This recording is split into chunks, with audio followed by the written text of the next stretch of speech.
CommitToWealth.com, creating a legacy by committing to real estate wealth. Welcome back to the Commit to Wealth podcast. This is your host, Juan Vargas, bringing you yet another awesome guest. Today's guest, his name is Shane Tomas. He happens to be a really good friend of mine. So a little bit about Shane. Shane is the co-founder of Texas-based Catalyst Equity Partners, through which he has acquired over 700 units in the Houston and Dallas markets. In addition, Shane has over 10 years of experience working at Fortune 500 companies as a CPA and consultant. So Shane, welcome to the show. Hey, Juan. Excited to be here. Thanks for having me. Hey, man. It's my pleasure to have you on. So, yeah, I did do a quick little intro. So tell us a little bit more about yourself. Tell us who Shane Tomas is. Sure. Yeah. Thanks for that intro. So, just as background, I'm actually Canadian born and raised, come from a family of immigrants and, kind of did what I was supposed to do, worked hard, went to school, got educated, did my bachelor's in mathematics, did my master's in accounting and, kind of worked for, like you said, a big consulting firm, PwC, for close to 10 years. Started off on the accounting side and, moved into consulting.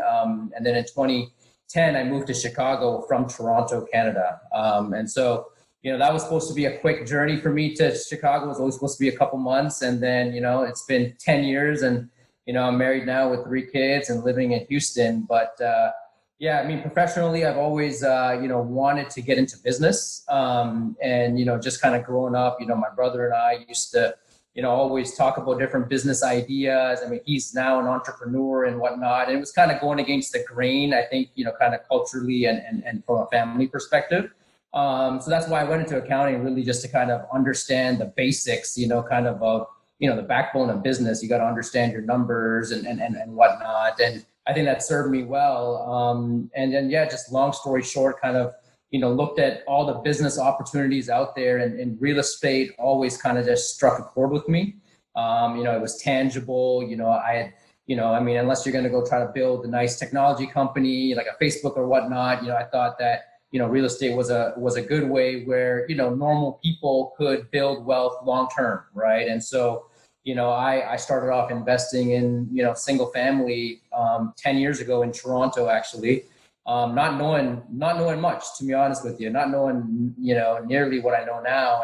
But I got started. Right. And then, so moved to Chicago, in the depths of the recession in 2010 and just, worked hard for, 5 years, traveled, every single week for work and, made a good living, enjoyed it. But, now, like I said, I had 3 kids and I knew that I needed to, do something that would, keep me at home more, be a little bit more scalable. And so, long story short, kind of transitioned from single family to multifamily. And I started that journey in 2015. That's a great story, Shane. And, I already kind of knew your story, but, every time I hear it, it's just awesome to listen to and to hear because, it's difficult for a lot of us to make that kind of change. You had a great career, and, for you to kind of make that transition from that to doing this full time that you're doing it now, that's a big step that you did, right? And not everybody's willing to do that. But as you said, you have to be willing to take that, pull that trigger, so to speak, right? And you have 3 kids, you have a family, beautiful family, by the way, and you want to make sure that you're there for them and try to make it a little bit more flexible. Although at the very beginning it's not going to be easy, but that that's part of the process, right? So, right. Very, very, very good for you, and kudos to you for that as well. So let's talk about your first deal, Shane. Your first multifamily deal, because we can go back and talk about single family. That's not really the focus here on the show. We try to focus more on the multifamily, commercial real estate. So let's talk about your first deal. How did that kind of shape up? Maybe talk about your criteria then and how it's changed till now. But give us a little bit more details on that first deal. Yeah. So I'd be happy to. So like I said, I started my journey in 2015, and back then, I still have these challenges, but you have these limiting beliefs, right? And so I was actually going to go buy a deal by myself. My goal was to buy a 10 unit in Chicago at the time, and then long story short, I did all the work that, I was supposed to do, but, it didn't work out. And I stumbled across syndication, right? So, and then from there, I invested passively, just to really understand the business, right? I kind of knew real estate. I knew how to underwrite because I built my own models, kind of being a finance guy from, kind of by trade. But I didn't understand syndication, and, I wanted to, really learn the business. And so I invested in a number of deals passively first. And then, for me, like I said, going back to, I've always wanted to start my own business. I really, really, was passionate about multifamily, right? It just resonated with me for all the reasons we talk about and whatnot. And then, so, I knew that my next step was to sponsor a deal, right? So kind of, came across some like-minded people. I've now got a business partner that we co-founded the company with. But our first deal, we wanted to make sure that, we did a deal that, was large enough to have full-time property management, right? And so, it was at least 100 doors for us was the criteria then. And, that was a huge step for me. If you think about just 2 years prior, I was trying to buy a 10 unit on my own, right? And so, I was, been in a number of groups, obviously we met through networking and, try to give back as much as possible. But, at that time it was, at least 100 units, we wanted it to be, I had just moved to Houston and we kind of saw an opportunity kind of end of 2015, 2016. As some people may know, kind of oil crashed at that time to like $30 a barrel. And, we thought there could be an opportunity. So we, made it a point to look in Houston and the surrounding markets. And, at that time we were looking for a deal that was between $5 and $7 million. And the reason for that is, that would be around a $1.5 to $2 million raise, which, at the time was scary. But, we felt that with our resources and our connections, if we found the right deal, we could get it done. And so, we focused on, Class C and B value add properties. We found a deal in Alvin, Texas, which is just south of Houston. It was a 125 unit deal. It had not had any value add, so 100% classic units. It was owned and operated, kind of owner managed. They had a decent portfolio, not much in Alvin. And, it was a deal that had a little bit of hair on it. But, underwriting wise, it sized really well. And, me and personally, and as a company, we always look at our downside risk, right? And so it's very easy to kind of look at the upside and whatnot, but I'm always thinking about my downside risk. And on that deal, when we first got it under contract, we didn't get it the first time. And there's a lot of lessons learned, but, long story short, it was an 8 cap at, first under contract. We ended up, going through Hurricane Harvey and whatnot during the contract phase. So it was, for our first deal, definitely a ton of challenges, but I don't regret it in any way because I learned so much on that first deal that it's just taken all those lessons learned and improved and implemented on, deal after deal after that. And so that's how we did our first deal, 125 unit in Alvin. We actually sold that deal late last year. And so we raised about $2 million. And, we had about 30 or 35 investors in that deal. So I can get into more details if you'd like, but. Sure. Can you give us a little bit more about those challenges that you had to face during that whole period that you went through? You mentioned Harvey, you mentioned, oil at the very beginning on the acquisition side where it was like $30 a barrel. So there were some challenges economically there as well, but give us some of the challenges and what you did to kind of overcome those.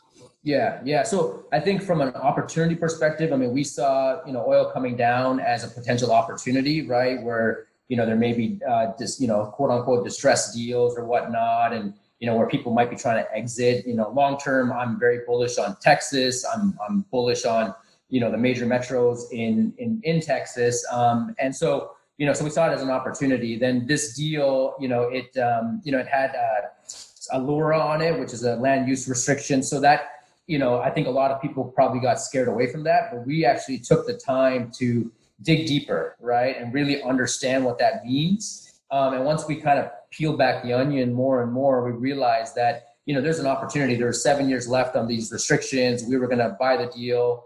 Plan was to hold it for 5 years. And then, it becomes a market rate deal afterwards. The rents were significantly below market. The occupancy was low. And so we saw a huge opportunity there where other people didn't. And then, so we got it finally under contract and whatnot. And a week before closing in September of 2017, Hurricane Harvey happened, right? At that point, we already, raised all the money. And, I only lived in Houston for, a year. And I never seen that type of rain or wind in my life. Going to oh man, everything, the stocks, the shelves were empty and whatnot. So that was just, a very, trying time. And then, we couldn't get out to the property. And, these are the types of times where you look at, you think about the contract that you sign, and it's a lot of these things like act of God and stuff like that, you don't even really look at. And I'm reading the contract while Hurricane Harvey. And anyway, we had a good seller on that deal, a great broker. And, we had to change horses on the lending side. So we were originally going agency execution, and Freddie Mac just kind of bailed out. And, last minute we had to, work with a local bank, and they were great. We're able to, get a couple free extensions from the seller, and then ultimately got the deal done. It was a long, I think 4 to 5 months we were in escrow. What was the reason why they backed out exactly? There was challenges in the performance, I guess, of the property due to Harvey, or what was their main reason? You know what? It actually, the performance continued to improve. Okay. And so I think it was kind of similar to where we are now, uncertainty, right? So with coronavirus now, lenders just don't know what they don't know. So they're increasing the reserves. At that time, it was uncertainty. And, I shouldn't say they backed out, but they basically said, hey, we need another 60 to 90 days, right? And at that time, the seller had already given us extensions and whatnot. And like I said, the property performance was going up, right? So the seller could have easily just taken it, off the market and relisted it and got a higher price. So at that time, we had to make a business decision and say, okay, you know what? We're not going to get 60 to 90 days. Seller was willing to give us 30 or 45 days. And so, what type of execution would enable us to close in that time frame? And so we did that. We made it with the ultimate plan to eventually, refinance back into agency, right? And so that's what happened in that scenario. Got it. That makes sense. And some of those unfortunate situations that happen, out of nowhere. And, even as you mentioned right now, COVID-19, what are lenders doing? They're requiring more reserves, right? And Right. They're requiring us to have those reserves up and at the very up front. So that makes it more challenging, right? Sometimes you can't make these deals work because of that, but there's added risk for them, so they have to make sure that they cover themselves as well.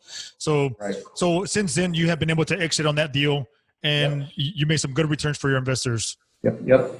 Okay, great. And when was it that you exited on that deal?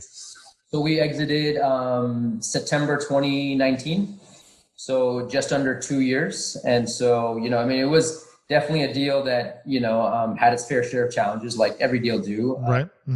But, we were able to turn it around. Our occupancy decreased, but, we had a couple management changes and whatnot. But, always try to get ahead of it, try to be proactive. And, one of the things that we pride ourselves on is, being very kind of asset management driven, right? And really watching our metrics, on a daily basis. And I think, that has kind of positioned us well, in times like this with coronavirus, right? Because, we had to fire a couple management companies on that first deal. And, you kind of think of your business differently, and you kind of come up with different operating procedures where, when coronavirus came around, honestly, not to say that I wasn't concerned, but I never panicked, right? Because you just focus on what you can control. Whereas, I've seen, a lot of people that seem to just panic right away, right? Talking about forbearance and stuff like that. For me, the forbearance didn't even come across my mind. I honestly didn't even know what it meant until, a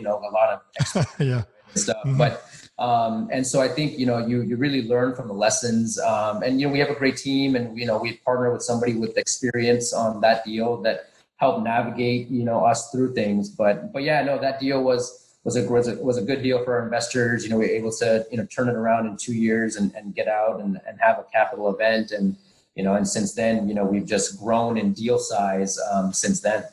Yeah. So speaking of which, let's go ahead and proceed with that. Let's talk about those deals that you have, acquired since then. And let's also talk about the markets, right? Because this first deal was in Houston. And I know that I guess the other three deals that you've been a part of are in the Dallas market, and actually all within same submarket. So which is very, very cool. That hardly doesn't happen. So, let's talk about those, right? And let's talk about the I guess we could talk about the last one, right? Because we can go into great detail into each one of those. But let's talk about the last one, which is the biggest one that you've acquired, and it's the most recent one as well, right? So let's go into more details on that one, and how did it happen? Maybe give us a little bit more criteria on that one as well, and what kind of date you used as well. Sure. So the last deal that we bought is Ventana. It's a 265 unit deal in Farmers Branch, which is just north of Dallas, right? So just to kind of give you some backstory, right? Going back to, our criteria initially was to look in Houston. We saw an opportunity. We've always liked Dallas. My business partner actually lives in Dallas. I used to travel to Dallas for work all the time, but we just thought it was a competitive market.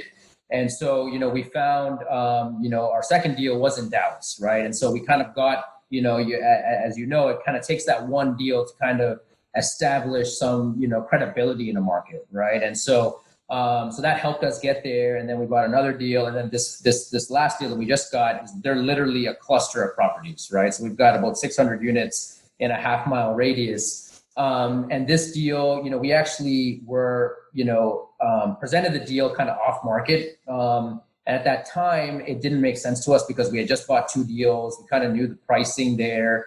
It was a little bit of an older deal and whatnot. And at the time off market, it was only available free and clear, right? And so for your listeners that know, usually you could either, get new debt on a property or you could assume the existing debt. And we had assumed a debt on a previous deal. And so anyway, long story short, this deal was eventually listed. And then we took another look at it and, had a good relationship with the broker and realized that we could buy it on a loan assumption basis, right? Which would reduce the price. And, as treasuries were kind of, coming lower and lower, if you will, the last 3-4 months. We just bought this property in February. And so when that happens, prepayment penalties go up, right? And so, from a free and clear perspective, it was very hard for the seller, for example, to lock in their gain or at least know what their risk is, right? So we offered this property on a loan assumption basis. And the other thing is that because we had previously done a loan assumption, right, we were really able to size the supplemental, right, which is a second loan, right? And so the initial guidance when they first came out with the deal was, hey, you're going to get a $2 million or less supplemental loan, right? And there was a $15 million first loan on it. But anyway, long story short, because we had known the process and we had done our own underwriting, we knew there was at least $3.5 or $4 million of supplemental available. And we ended up getting about $4.6 million, right? And that really moves the needle if you think about leverage. And so I think that's what really positioned us well to get that deal. Not only that we obviously owned in that submarket, right? We were known buyers in that submarket, but the fact that we understood the loan and how it could work for us. And so that deal was over $25 million. We raised nearly $10 million. So if you think about our first deal, $5 million and $2 million raise, we 5x that. But it's been a journey, right? I think kind of there are rungs of the ladder, if you will, in this business, and we've got a great team, and we really like that submarket. Yeah, I love that. So for those of you out there that want a little bit more explanation on that, as Shane was mentioning, there is a supplemental that you can sometimes have, and it doesn't necessarily make sense for all deals. If it's free and clear, then it doesn't really make sense. You're going in all new loan, and if it's an assumption, then you can possibly have, if it sizes up, you can possibly have a supplemental, which, like you said, it's a second loan on top of that first lien position loan. So what that does is it helps you get higher leverage. It'll be a blended rate there. We've also done an assumption with the supplemental, so kind of know how the process works a little bit there too. But yeah, and it can take a deal that didn't work before, or it doesn't work for most guys out there, to a deal that works fantastically. So I like that. That's awesome. So let's kind of shift gears here a little bit, Shane. Let's talk about, obviously we're in COVID-19 situation. And the last couple of podcast episodes that we've had, we've actually discussed this a little bit more in detail. What the guys are doing, what kind of changes they're doing, what they're anticipating, and how the COVID-19 situation has really affected you at the property level, as far as your residents' unemployment status, collections status, so those type of things. So let's talk about COVID-19 era. Yeah, no, I mean, obviously, definitely unprecedented times. I mean, I think, first and foremost, we wanted to make sure we didn't panic, right? And look at the safety of our residents and our staff, right? I mean, that was first and foremost, implemented procedures to make sure, whether office closings and how we were going to go by appointment only and stuff like that. But that was our first priority. Our second thing is we just wanted to take a step back and, make sure we assessed our cash position, right? And one of the things that we've learned from, doing, a few deals is that we always overcapitalize our deals, right? And, yes, does it dilute the numbers or the returns? Yes, but you're never going to know when you're going to need it, right? And so, we first looked at our cash position, made sure that, what kind of position we were in. And luckily in all of our deals, we're very well capitalized. And so, we, even before coronavirus, we actually monitor our collections on a daily basis. And then, so now, we do that and we're actually looking into it a little bit more, but that was just kind of a basic kind of operating procedure for us. Real quick, Shane, before you go any further, when you say well capitalized, what does that mean? Is there a certain percentage that you like to be over? So you have a CapEx that's taken care of. Is there, 5-10% higher? I mean, what is there like a rule of thumb that you go by? So, I mean, I think it depends on the deal, right? So some deals where you have heavy CapEx, we try to, because, a lot of things can go wrong on CapEx and stuff, right? So on heavier CapEx deals, I mean, we're trying to be 10% above, as contingency. And then we generally, kind of depending on the deal size, want to have, kind of working capital reserves of, $200,000 to $300,000 just because, just as reserves. And so that kind of flexes depending on the deal size, but that's generally how we look at things. Okay. Yeah. So. Okay. Yeah. But then, I mean, the other things, COVID-19 related, I mean, it's just communication, right? I mean, we made sure we communicated with our residents regularly, right? So we coached our managers through that. And then we also got in front of our investors, right? I mean, that's one of the things that, we've tried to do, coronavirus or not, is kind of come up, we're not perfect, but we try to come up with a regular cadence of communication. And, one of the lessons learned when, my first deal, when we had to change management companies a few times, is, there's certain periods where we communicated weekly to our investors, just to let them know, hey, this is what's happening, this is our plan, and these are our results, this is our plan for next week. And, we felt at the time of coronavirus that this was another point where we should start communicating weekly. So for about 6 weeks, every week we communicated, kind of what the situation was on the ground with our residents, for hearing for people about people losing their jobs. We communicated our weekly collections. And because we already had that kind of as a daily operating practice, we just kind of reviewed our chart and just kind of, sort of let them know that this is our collections are as of day 5, as of day 10, how does that compare to last month, et cetera. And so, I think, the key is, I would rather somebody say, hey, you over communicate. That's okay. Right. And I think, I've been in deals as a passive where, some folks just kind of haphazardly communicate. And, I just, if I'm in the dark, I'm assuming the worst. Right. And so I think we've got a lot of good feedback that way. And yeah, I mean, where we are now, I mean, it's beginning of June. I mean, I think the industry, everyone's pleasantly surprised where collections are coming in. We had better collections in May than we did in March and April for some properties. And so, I think it's too early to tell where things are going to shake up. I think there's a lot of stimulus money and stuff that is propping up collections. And, one of the things that a lot of people don't realize is, you could say, hey, I collected more than I collected last month, but the data doesn't tell you how long it took you to collect. I mean, we used to be collecting by the 15th of the month, 100% or 98% of our collections. Now it's by the 30th, right?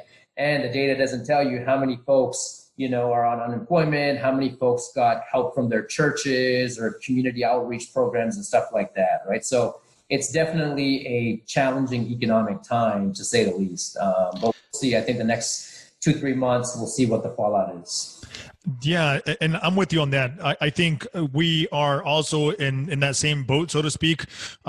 Whereas we were collecting within the first couple of weeks, the majority, and then now for us at least, and I'm not going to speak on everybody, but for us, it has taken us longer, right? So now we're going to that third and fourth week of the month to be able to collect that same amount. So you are 100% correct on that. That the information, the data that's out there doesn't not show that.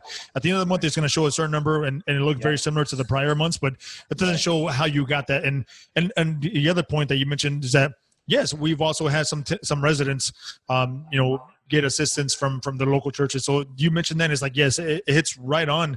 Whereas in a normal situation, normal circumstances, they're not going to be doing that, right? There's no need for it in most cases. So where are you seeing things? What do you anticipate happen in the next, quarter or Q4? I mean, do you anticipate I know we can say it's kind of hard to say, and we can talk about this back and forth all day, but what are your thoughts? What's your opinion on what's going to happen with the market in general?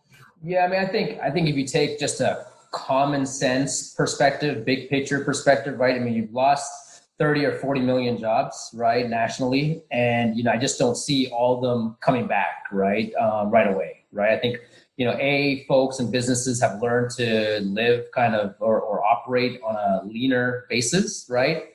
And B, oftentimes when you have this type of shock to an economy, right, just businesses are timid to reinvest, right? So, in my opinion, I think, we'll see what happens with, government stimulus and whatnot, but I think the true test is going to be once the stimulus and, kind of helicopter money runs out, where do properties land in terms of collections and whatnot.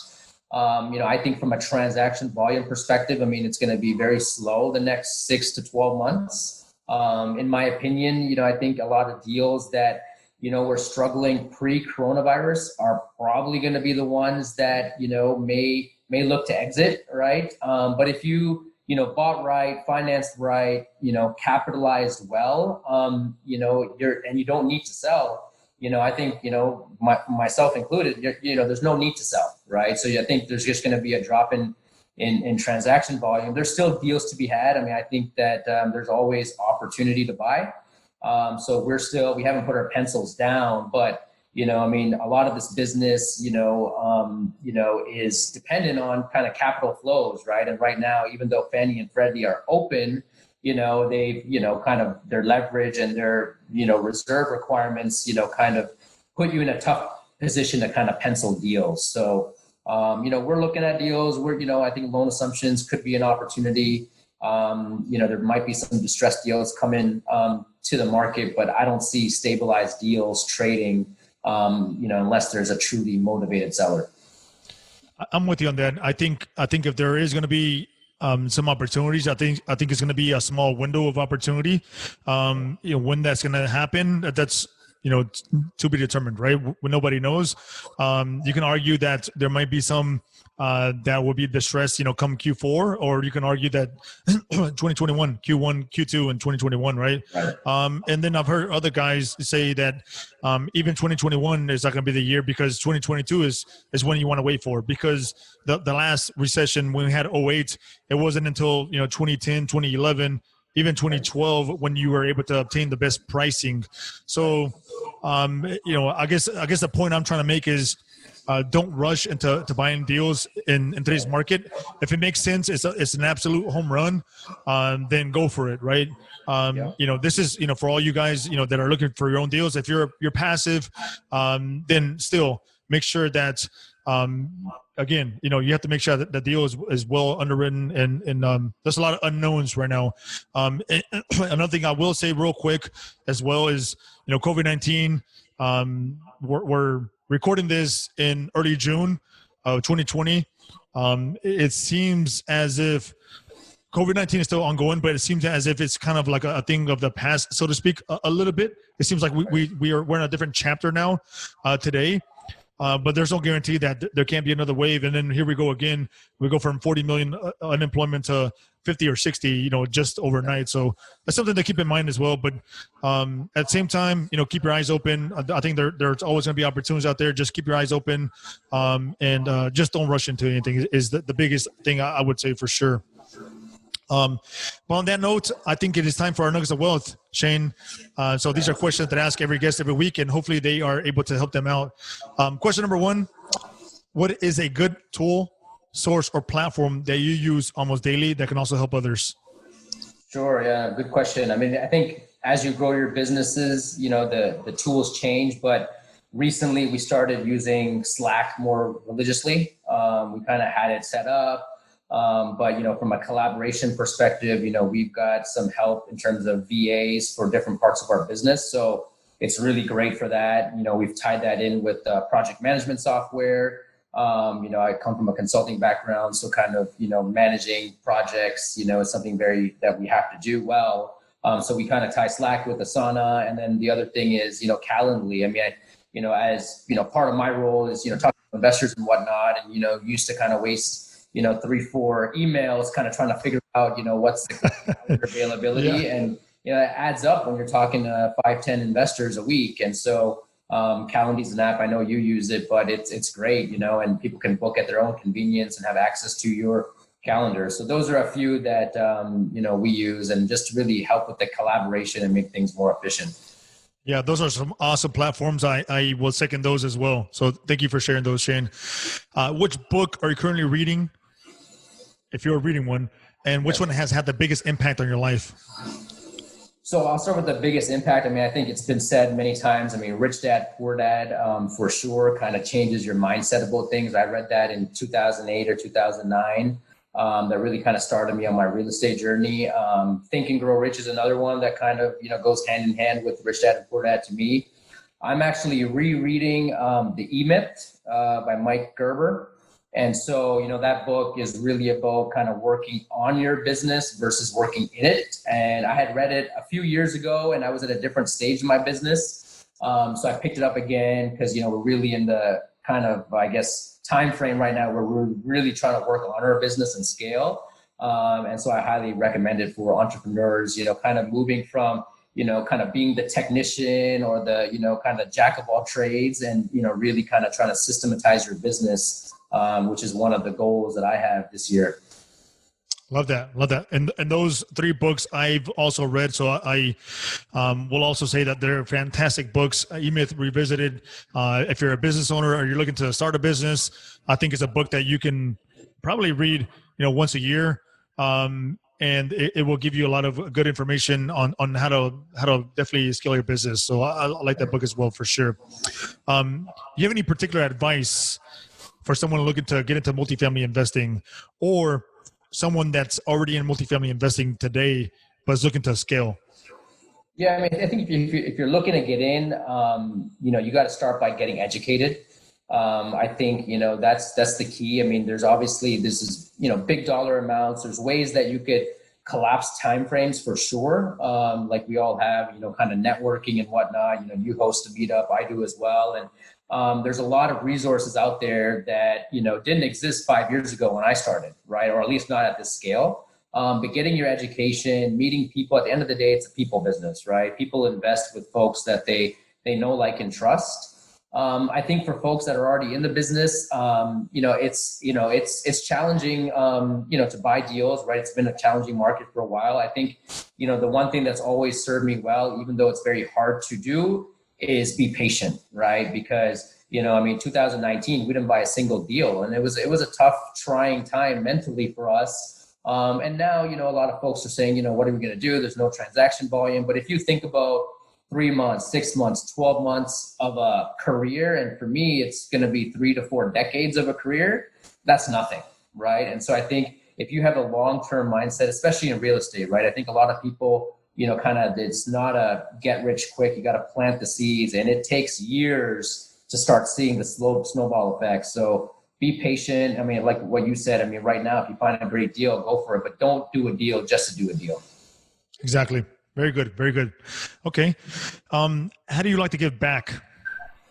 So, I mean, that's one of the things that, kind of going forward, I want to be able to give back more, whether it's through, money and or time. As you know, I've got 3 kids and, they're young kids. I started the business, after having kids and whatnot. But anyway, I try to give it back by helping others that, are looking to get into the space, right? I mean, I host a few meetups. I'm an open door. People could reach out, in any way possible and just kind of share my journey. And, if it inspires 1 or 2 people, whether it's real estate or not, I like to help and just kind of, naturally, if people succeed, that makes me, feel like I'm doing, a good part, a good deed. So. And so guys out there listening, I will recommend Shane. I think he's an awesome person. I personally know him. So, what he says is true. He's an actual genuine guy, authentic guy. So that's 100% accurate. So, there's been plenty of times where we have had conversations. As a matter of fact, I'm actually an investor in one of his deals. So that just goes to show you the level of personality he is, his character. So I mean, wouldn't just invest with anybody myself. At the end of your life, how do you want to be remembered? That's a good question. Honestly, I just I got 3 daughters, and if folks could tell, my daughters that your dad was a good guy, kind of always did the right thing and never did anyone wrong. And, just kind of known as a good husband and father first, that's how I want to be remembered, and just, doing good business, for people. And simply that's it. I just want to do the right thing. And that's how I kind of live my life. Love that. Okay. Last but not least, where can Commit to Wealth Nation go to contact you and find out more about your company and what you guys are doing? Sure. So first place I'd go is catequity.com. So catequity.com. That's our website, and you could there's a contact us form there. You could also find me on LinkedIn. I'm getting more and more active there, so you could find me there, and feel free to email me as well, Shane, SHANE @catequity.com. I'll get back to you and look forward to chatting. Love that. Well, there you have it, guys.